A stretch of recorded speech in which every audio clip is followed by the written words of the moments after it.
हमें कथाओं से पता चलता है कि युद्ध के बाद पांडवों की मौत स्वर्ग की यात्रा के दौरान एक एक करके हुई थी।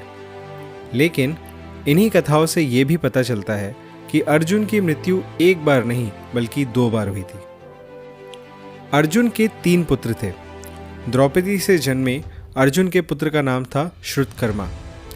द्रौपदी के अलावा अर्जुन की सुभद्रा, उलूपी और चित्रांगदा नाम की 3 और पत्नियां थीं। सुभद्रा से अभिमन्यु, उलूपी से इरावन और चित्रांगदा से बब्रुवाहन नाम के पुत्र का जन्म हुआ।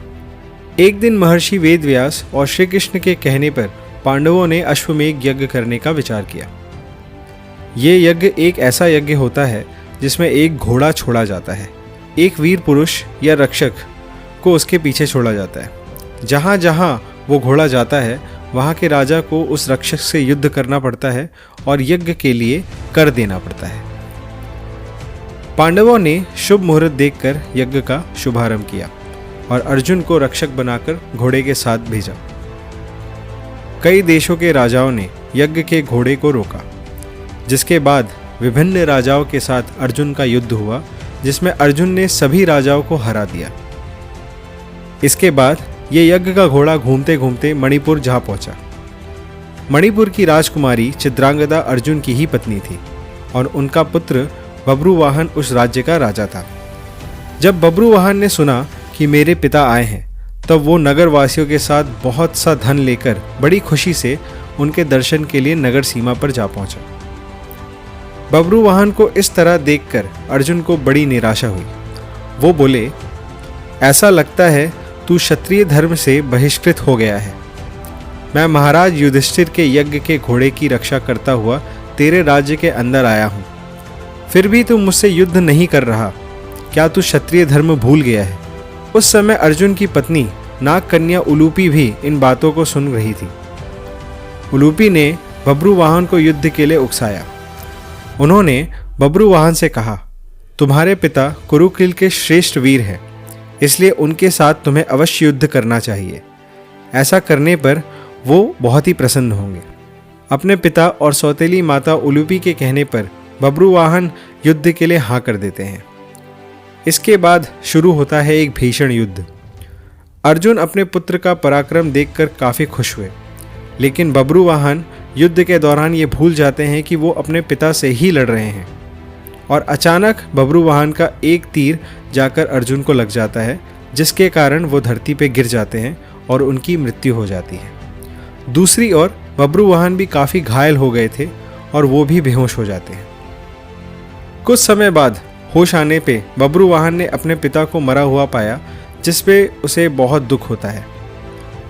अर्जुन के मारे जाने का समाचार सुनकर युद्ध भूमि में अर्जुन की पत्नी चित्रांगदा पहुंचकर शोक मनाने लगती है। वह उलूपी से कहती है कि तुम्हारे ही आज्ञा से मेरे पुत्र बब्रुवाहन ने अपने पिता से युद्ध किया। चित्रांगदा ने रोते हुए उलूपी से कहा कि तुम धर्म की जानकार हो बहन, मैं तुमसे अर्जुन की प्राणों की भीख मांगती हूँ। मेरा बेटा भले ही मारा जाए, लेकिन तुम अर्जुन को जीवित करो, अन्यथा मैं भी अपने प्राण त्याग दूंगी। तभी घायल बब्रुवाहन को होश आया और उसने देखा कि उसकी माँ अर्जुन के पास बैठकर शोक मना रही है और उसकी सौतेली माँ उलूपी भी पास ही खड़ी है। बब्रुवाहन भी अपने पिता अर्जुन के पास बैठकर शोक करने लगा और प्रण लिया कि अब मैं भी इस रणभूमि पर आमरण अनशन कर अपनी जान दे दूंगा। माँ और बेटे के दुख को देखकर उलूपी का दिल भी पिघल गया और उसने संजीवनी मणि का स्मरण किया।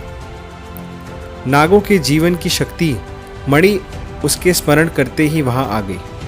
तब उन्होंने उस मणि के स्पर्श से अर्जुन को वापस जिंदा कर दिया। आखिर में उलूपी ने बताया कि उन्होंने बब्रुवाहन को अर्जुन से युद्ध करने के लिए क्यों उकसाया।